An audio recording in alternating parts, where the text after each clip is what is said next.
तो प्रथमे मु एआईटीवी की प्रथमे मोर नमस्कार एवं स्वागत जनाऊँगी एवं जो दर्शक माने ये टीवी को उपभोग कर समस्त मो तरफ हार्दिक अभिनंदन जनाऊँगी।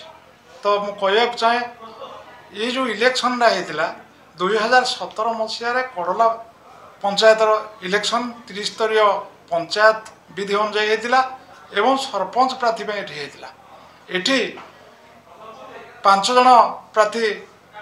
प्रार्थीपत्र दाखल करते 2017 मसीह एक हूँ अनुसया गणनायक श्रीकांत साहू एवं अन्य माने एवं ये जो इलेक्शन होता ए बहुत जालियाती होता।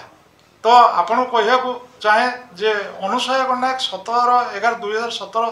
मसीह ये जो इलेक्शन से कंटेस्ट करते एवं ता नॉमिनेशन फाइल करते अपोजिट साइड रे थिले हमर श्रीकांत साहू एवं कहवा चाहे जे से जो पछुआ वर्ग पदवीटा थिला केवल पछुआ वर्गर प्रार्थी बा प्रार्थीनी माने एठी इलेक्शन लड़ी पारे किंतु अति दुख एवं परिताप विषय जे जो महिला प्रार्थी आमर अनुसया गणनायक थिले से तांकर जो सर्टिफिकेट गुड़िक जालियाती करी एवं जो सेल्फ डिक्लेरेशन देइथिले इलेक्शन समय से समय से सब मिछ तथ्य सरकार को प्रदान करथिले एवं इलेक्शन सरला परे एवं से विजय लाभ करथिला अनुसया गणनायक एवं एथिरे क्षिब्ध होई श्रीकांत साहू आमर हिंदोल असिस्टेंट आमर सिविल कोर्ट रे एक इलेक्शन मिसकेस फाइल करथिले ता नंबर हूँ 3/2017 एवं यार राय 28/2/2020 तारीख रे पाइथिला एवं तांकर जो जजमेंट होता से नल एंड भॉइड होता एवं तांको पदवी disqualified for the sarpanch of Kadla जीवी बोली मध्य उल्लेख थिला एवं से जेहेतु सरपंच पदवी रे थिले से बाध्य होइना हमर ढेंकानाल जिला जज को कोर्ट रे यांकर ऑर्डर अगेंस्ट जाइथिले एवं जेतेबेले से देखिले शेष मुहूर्त रे तांकर पदवी वर्तमान सुधा कायम कला से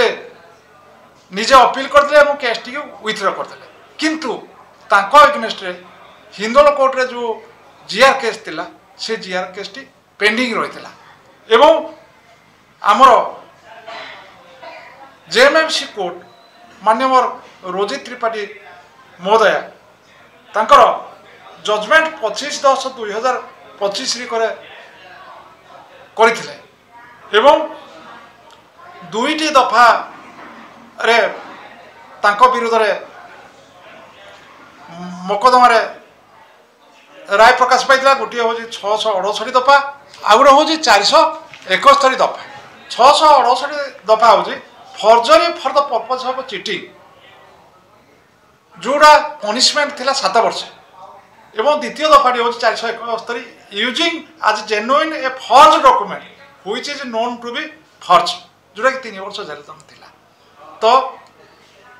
ओपन कोर्ट रे मध्य मान्यवर कोर्ट जो जजमेंट शुणिले पचारे ये जजमेंट उपर तुम कौन कह तो से कहले मो एगेंस्ट जो आलिगेशन हो मिथ्या कल्पना कल्पित एवं भित्तिहीन बोली कही मु महिला एवं मो घरे कहीं नहांती एत दिन जेल दंड जदि मु रही 7 वर्ष जदि जेल रही तेबे मो पिला छुआ नष्ट हो जेहेतु महिला मान्यवर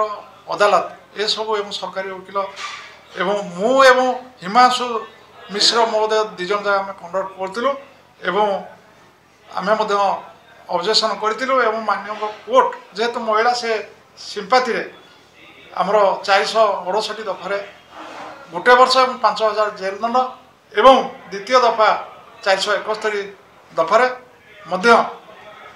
1 वर्ष जेल दंड और 5,000 टका जोरिमाना କରିଥିଲେ ଏବଂ ପ୍ରିଲିମିନାରୀ କେସ୍ରେ ଯେତେବେଳେ ଆର୍ଆଇ ଇନକ୍ୱାରି ରିପୋର୍ଟ ସେ ସବୁ ଦାଖଲ କରିଥିଲା ସେଗୁଡ଼ିକ ଆର୍ଆଇର ଫଲ୍ସ ଦସ୍ତଖତ ମାରିନା ସେ ଦାଖଲ କରିଥିଲା ଯେଉଁ ପଟ୍ଟା ଆର୍ଆଇର ତାଙ୍କ ନିଜ ବାପ ଘର ଜେଜେବାପାଙ୍କର ସବୁ ଦେଇଥିଲା ସବୁଥିରେ କ୍ଷତ୍ରିୟ ଥିଲା ଇଏ ତାକୁ ମାନୁପୁଲେଟେଡ୍ କରିନା ଖଣ୍ଡାୟତ କରିନା କରିଥିଲା ଏବଂ ଯାହା ସାକ୍ଷୀ ମାନେ ତହସିଲଦାର ଆଡ଼ିସନାଲ ତହସିଲଦାର ଆଇଓ ଏ କେସ୍ରେ ବହୁତ କେସ୍ଟା ନଷ୍ଟ କରିଦେଇଥିଲେ ଏବଂ ଆମେ ସବୁ ରେକର୍ଡ ଗୁଡ଼ିକୁ ତନ୍ନ ତନ୍ନ କରି ଖୋଜି ଏବଂ କୋର୍ଟରେ ଆମେ ପେରିଭିଜ୍ କରିଥିଲୁ ଏବଂ ମାନ୍ୟବର ଅଦାଲତ ସବୁ ଡକୁମେଣ୍ଟ ଗୁଡ଼ିକ ଗ୍ରହଣ କରିଥିଲେ ଏବଂ ତାଙ୍କ